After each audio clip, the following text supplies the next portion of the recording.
This is a farm. So is this, so is this, and so is this. This is what's called an insect farm, and if projections are correct, we're going to see a whole lot of these popping up in the coming years.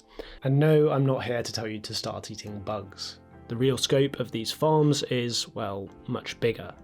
This is Flybox, a technology supplier based in the UK in an industry known as insect waste management. They make systems that take organic, mostly food waste, and feed them to insect larvae, which themselves can then be sold on as protein-rich products for applications like animal feed, along with other byproducts used for fertilizer and bioenergy. Across Europe, millions have been poured into insect protein startups, promising to fix the world's protein problem, cutting emissions, overfishing, and land use. But behind the ESG buzzwords, the economics haven't added up, and recent years have seen a wave of failures, with many companies filing for bankruptcy or barely staying afloat. So was the industry doomed from the start, or was it just looking at the problem from the wrong angle? New regulation is about to hit Europe that could prove pivotal for this industry. We are sleepwalking into an absolute crisis. This is Larry Koch, CEO of Flybox.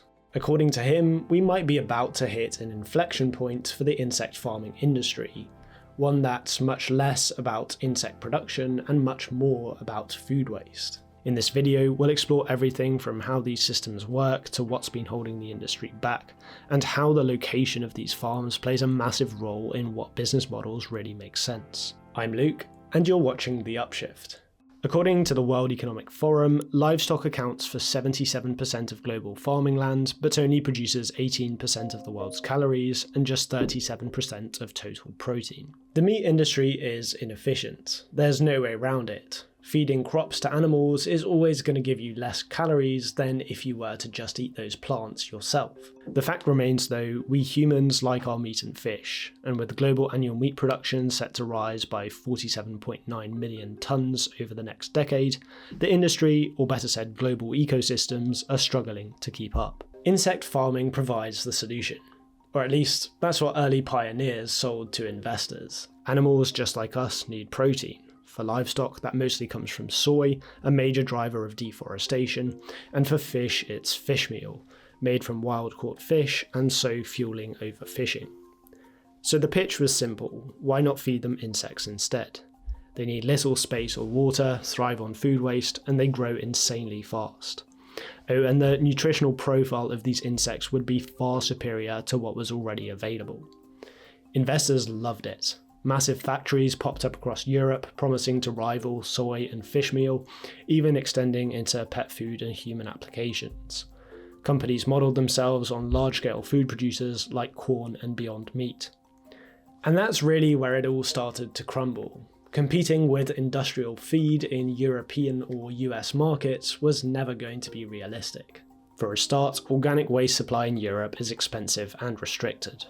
Legacy fears of agricultural diseases like BSE and foot and mouth have led to a blanket ban on animal byproducts being fed to farmed animals, a category that surprisingly includes insects. Despite scientific data showing this need not be necessary, what this means is that any waste containing meat, fish, or manure, for example, can't be fed to insects for food and feed production. Add the need for climate control and unnecessarily costly infrastructure, and suddenly that sustainable protein didn't look so profitable. So all these people built Rolls-Royce factories, stainless steels, all built in Europe by massive food processing companies. Every single one of the European business models, if you plug in the actual numbers the market wants now, and now the emperor has no clothes, it's a complete tank. And so these costs add up.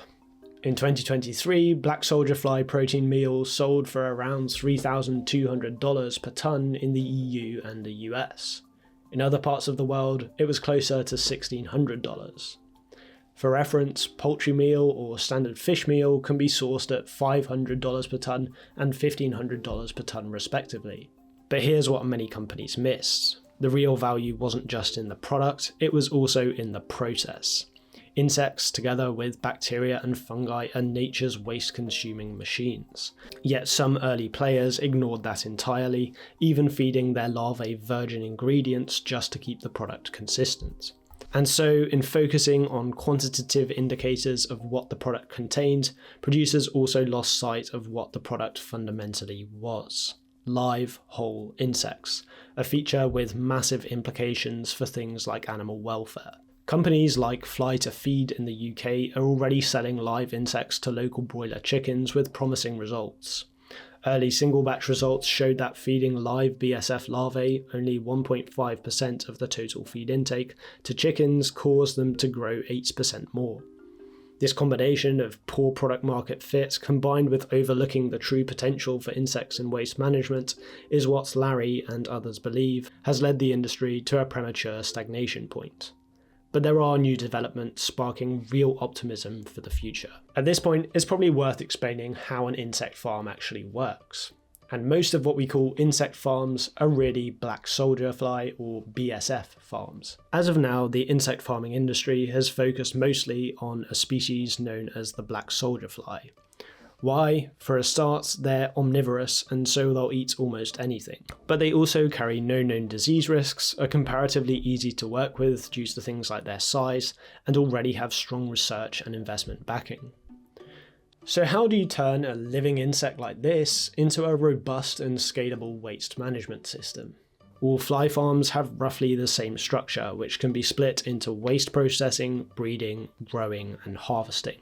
So at the front end of the farm, you have the waste coming in, which is likely unprocessed. Think large bits of fruit and veg or brewer's grains. To make it easier for the larvae to eat, it's ground into what Larry calls insect porridge. This mash can be easily slurped up by their tiny mouths, and sometimes it's mixed with low-value drying agents to speed up processing and growth. At the same time, you also need to breed the larvae themselves. And so you usually have a separate area that maintains the full insect life cycle. Here, flies are fed a very high-profile diet to ensure they produce large, healthy, strong larvae and healthy, sexually active adults. Adult flies are housed in cages and are tricked into laying their eggs into specialised egg traps, like slats of wood, using an attractant. This substance smells like a suitable food source, ensuring the mother flies believe their future larvae, known as neonates, will have food when they hatch. These egg traps are harvested daily before the eggs hatch and are moved into a place called the nursery. Here the eggs hatch into neonates, the name for newborn larvae, and are carefully matured for 5 to 6 days. Approximately 2% of these larvae, known as champion stock, are recirculated back into the breeding quality to keep it ticking over, while the rest of the matured larvae, called seedlings, are then ready to be matched with the organic waste. This combination happens at a central handling station where the waste porridge is loaded into trays and an automated dosing system delivers the right dose of seedlings, matched perfectly to the amount of porridge required for them to reach their maximum weight. Once combined, they're moved into a controlled environment. This climate control is critical, especially in temperate regions, to maintain optimal conditions for the organisms of around 27 degrees Celsius and 60% moisture content. And when you're doing this at scales indoors, byproducts like ammonia and carbon dioxide have to be effectively removed. And according to Larry, this has been the area that's seen the most technical development in realizing this industry.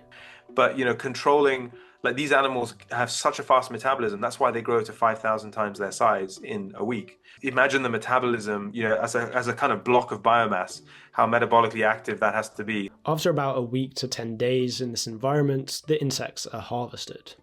The larvae are harvested at their largest, though not their final stage, known as the 5th instar, to ensure they're the most nutritious. After this stage, they begin developing a tougher outer shell as they prepare for metamorphosis, which makes them less suitable for feed. At the end, these systems can produce a variety of high-value products.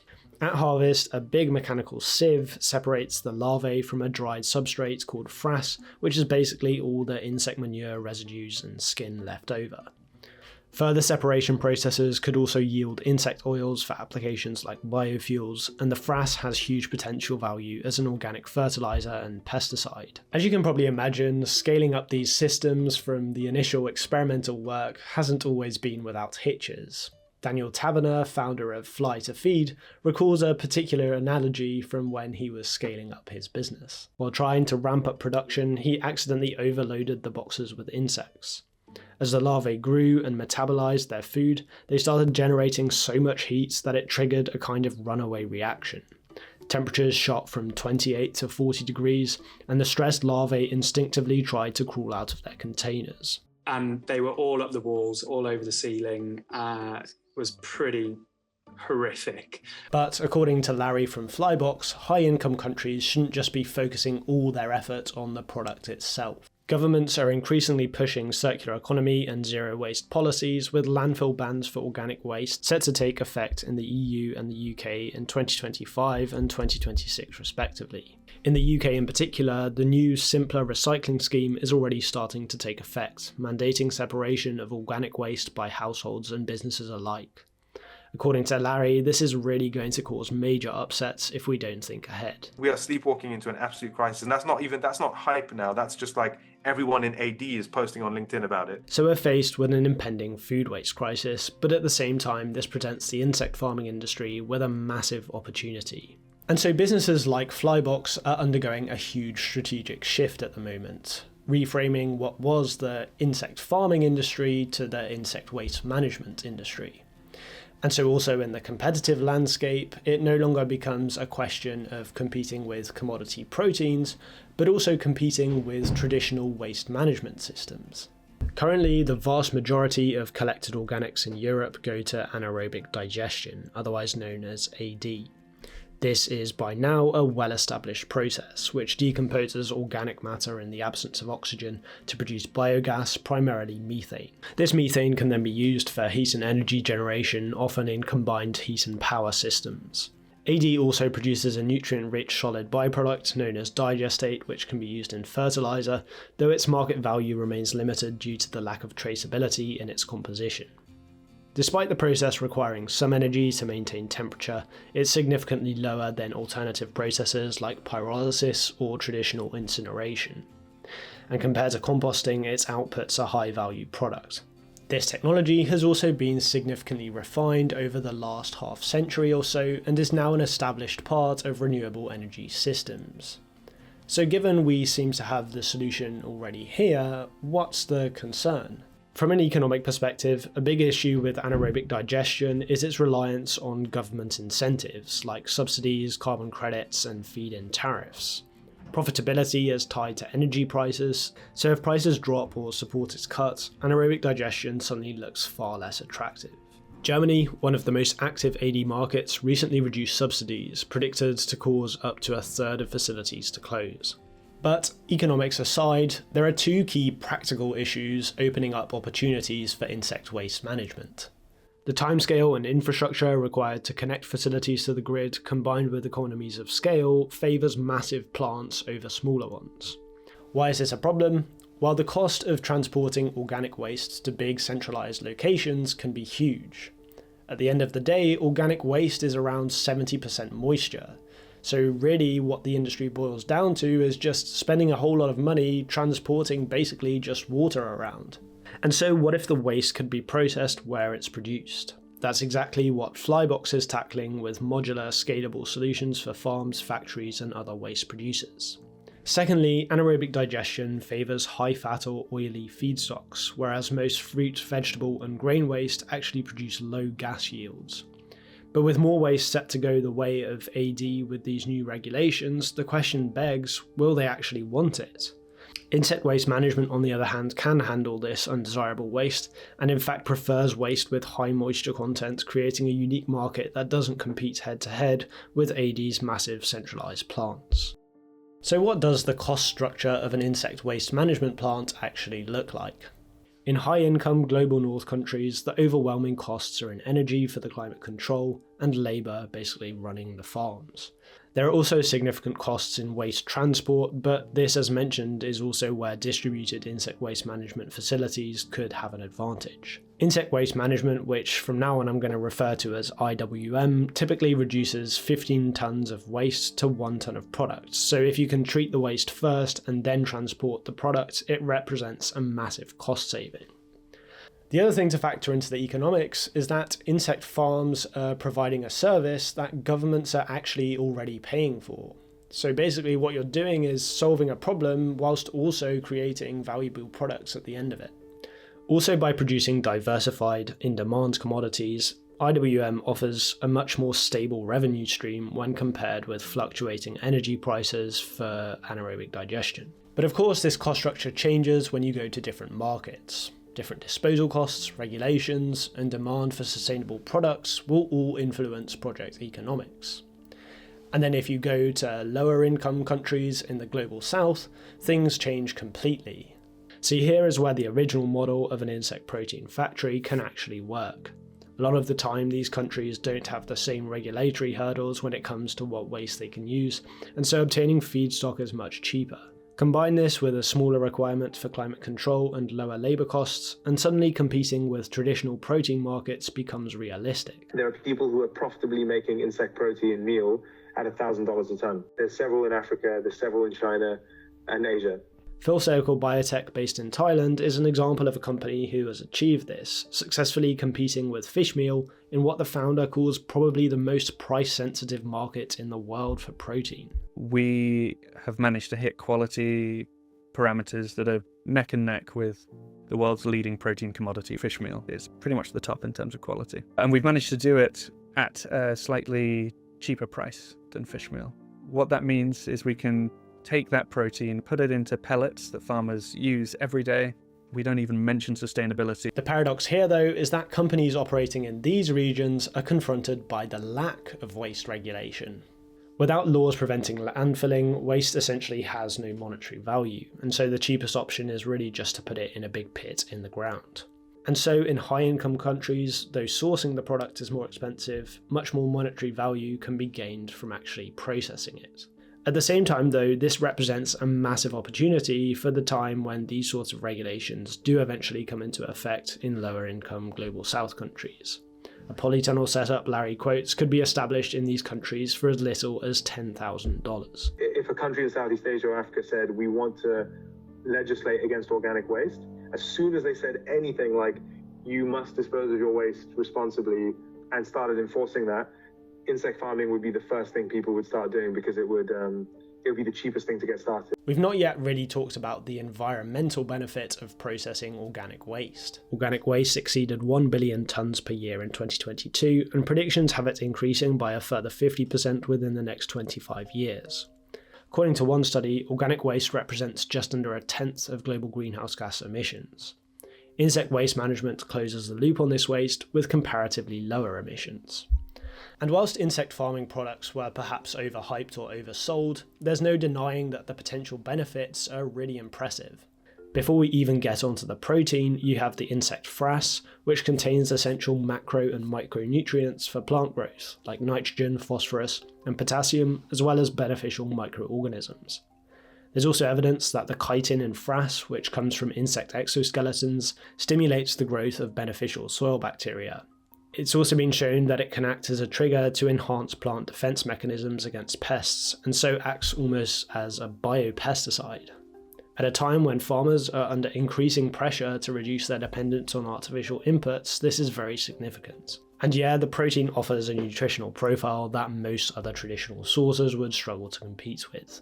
Insects provide a high density of protein, between 40 to 75% of their dry weight, as well as essential amino acids, both omega-3 and omega-6, and important vitamins and minerals like B12, iron, and zinc. In fact, it's this benefit that Larry believes might be the thing that finally drives consumers to accept insects for human consumption. Human acceptance will of course also depend on other factors like what the insects have eaten. Like, I think you'd be far more likely to want to eat insects that have been feeding on fruit and vegetable waste than manure. So the insect farming industry is clearly at an inflection point, but what next? So far, the industry has focused on this staple in the black soldier fly, but that's not to say that there aren't other insects that could be just as good or even better, and this opens up a whole new area of research. Automation's another major focus, not just through robotics, but also by working with natural behaviours. For instance, larvae instinctively leave their containers once they're finished eating, and companies like Fly to Feed are exploring ways that they could potentially use this for what they call self-harvesting systems. You can think of it a bit like how cows are trained to visit milking parlours on their own. There's also growing interest in combining insects with fungi and bacteria to create more complex bioconversion ecosystems. The industry is now even exploring potential synergies between the insect, algae and fermentation value chains to produce yet even better products and biomaterials. For now though, it will be exciting to see over the next couple of years whether the new waste regulations in Europe and the UK will finally propel the industry into the mainstream. I hope you found this video interesting, and if you did, you might like some of my others on topics related to a circular bioeconomy, like this one about the uses for microalgae. As always, I'm Luke, and this was The Upshift.